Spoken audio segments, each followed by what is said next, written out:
Audrey, what's your name? Emmanuel. It's nice to meet you. Nice to meet you. Okay, where are you from? In America, Washington, America. D.C. So, are you here on vacation or?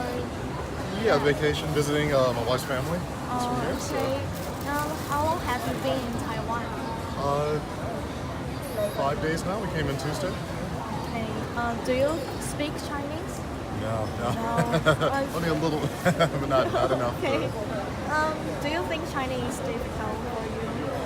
The sounds, like the sounds of the words and intonations. Yes, it's very difficult to hear the differences between. Like we don't hear when the same word sounds different ways. We can't pick up on that as well. So that's difficult. I mean, I've tried to learn a little bit of it, but just the same word may sound differently, and I don't pick up the differences in tone. So. Okay. Are you going to learn Chinese in the future? I actually would like to do more. My wife hasn't been teaching me as much. We've talked about it, but now, especially being here and seeing how interesting it can be and important it can be, I definitely would like to learn more and to really understand the culture better. You know, everyone has been great. Most people speak English, but it would be fun to learn some Chinese to understand the meaning behind words. So.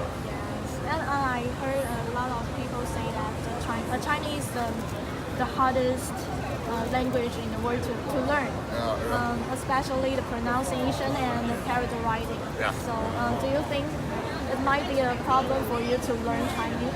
I mean, I've learned other languages that are not as difficult, but some of the process is the same. So I think I can. It just takes time. Part of it is the issue is like finding time to actually sit down, study, learn the sounds, learn the writing or something like that. But if I spend the time with it, I think it's definitely doable. A lot of people do. You know. And as you may know, English is also very difficult to learn. So people come from other English. Yeah. Oh my gosh. Yeah, it is. It's like so confusing. The spelling's confusing. It really makes it hard for people. So yeah, if people can learn English, they can learn Chinese. How about the Taiwanese food? Do you like it? Yeah. Now I've had a lot of exposure to that. My wife's, from Taiwan, and so we've been together for many years, and so I've learned, and I've eaten a lot of it, and I enjoy it. Yeah, there's a lot of good foods. Are you good at using the chopsticks? Yeah, I use it all the time with both hands. So I'm one of the weird people that use chopsticks either way. So. Okay.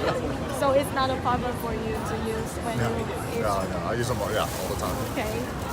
How about the weather?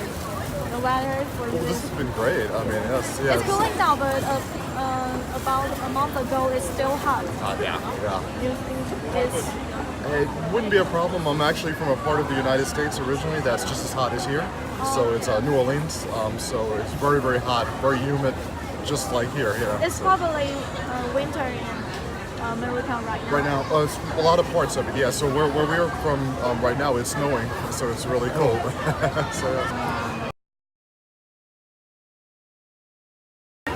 Yeah.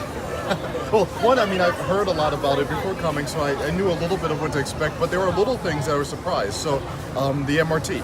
Oh, the MRT. Beautiful, like very clean and quiet, and most other metro systems in the United States are not like that. And the biggest thing I've been enjoying the most is the scooters. On the road. So you have cars everywhere, and then you have all these scooters going in between. Many scooters. Over, like hundreds of them going by, and so that is something that's been very. I didn't know to expect. It was like the constant kind of noise from the scooters and the things. I've been walking around a lot, like even at night, and there's scooters everywhere, and I'm amazed at how they try to navigate in the traffic. Can you mention that?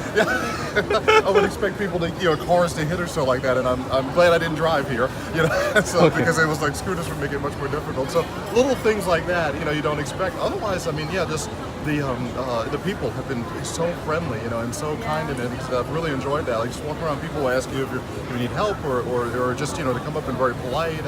When we buy things from business owners, they're very polite and careful and meaningful, and so those have been pleasant surprises, and I'm just enjoying it. I didn't know how much I would enjoy it, but I really, really do enjoy the culture of the place, and we're already planning trips to come back now. So. What's the big difference for you between your country and Taiwan? One thing that so thinking of a big city, so like Taipei is a big city. In America, big cities like New York and Washington D.C. and Los Angeles and Chicago, you have a lot of people also, but you have crime, you have violence, in a lot of cases. Sometimes it's not as clean. I mean, I'm surprised here how clean it is, how safe it is. You can walk out any time of the night and people feel safe. You see people just walking to wherever they're going and it's no problem. And so it's like taking the best parts of a big city but taking away the negative parts, like crime or or things like this in big cities. So that's what surprised and such a big difference is that you can have this many people living together and they live together well and there's respect for each other, and you don't see that oftentimes in a lot of the big cities in the United States. So that's been a pleasant surprise. I guess that's all. Thank you for your help. Thank you. Thank you.